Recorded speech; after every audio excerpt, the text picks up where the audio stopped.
Infertility treatment എടുക്കുന്ന ഒട്ടുമിക്ക ആളുകളും ചെയ്യുന്ന ഒന്നാണ് ഓവുലേഷൻ ഡേറ്റ് ട്രാക്ക് ചെയ്തിട്ട് ഫിസിക്കൽ കോണ്ടാക്റ്റ് വെക്കുക എന്നുള്ളത്.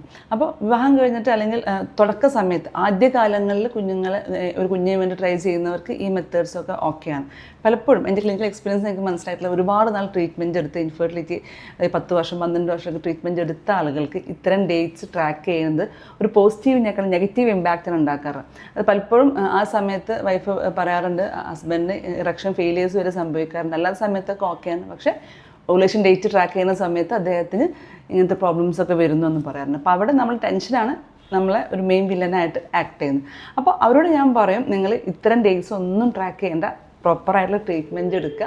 ഓക്കെ, എല്ലാം മറന്ന് ഒരു ഡേറ്റ് നിങ്ങൾ ട്രാക്ക് ചെയ്യേണ്ട, എല്ലാം മറന്ന് നിങ്ങളങ്ങ് ജീവിക്കുക. നിങ്ങൾ പോലും അറിയാതെ നിങ്ങളിലേക്ക് വന്നു ചേരേണ്ട ഒന്നാണ് ഒരു കുഞ്ഞ് എന്ന സ്വപ്നം എന്ന് പറയും. അപ്പോൾ അത് തന്നെ എനിക്ക് നിങ്ങളോടും ഒരുപാട് നാളായി ട്രീറ്റ്മെൻറ്റ് എടുക്കുന്ന ആളുകളോട് എനിക്ക് പറയാനുള്ളത്, നിങ്ങൾ ഓവുലേഷൻ ഡേറ്റ് ഒന്നും ട്രാക്ക് ചെയ്യാതെ കറക്റ്റായിട്ട് ട്രീറ്റ്മെൻറ്റ് എടുത്ത് എല്ലാം മറന്ന് അങ്ങ് ജീവിക്കുക. അപ്പോൾ കൃത്യമായിട്ടുള്ള മെഡിസിൻസും പ്രാർത്ഥനയും എല്ലാം നിങ്ങൾ ഹെൽപ്പ് ചെയ്യുന്നതായിരിക്കും. നിങ്ങൾ പോലും അറിയാതെ നിങ്ങളിലേക്ക് നിങ്ങളൊരു കുഞ്ഞെന്ന സ്വപ്നം സാക്ഷാത്കരിക്കപ്പെടുന്നതാണ്.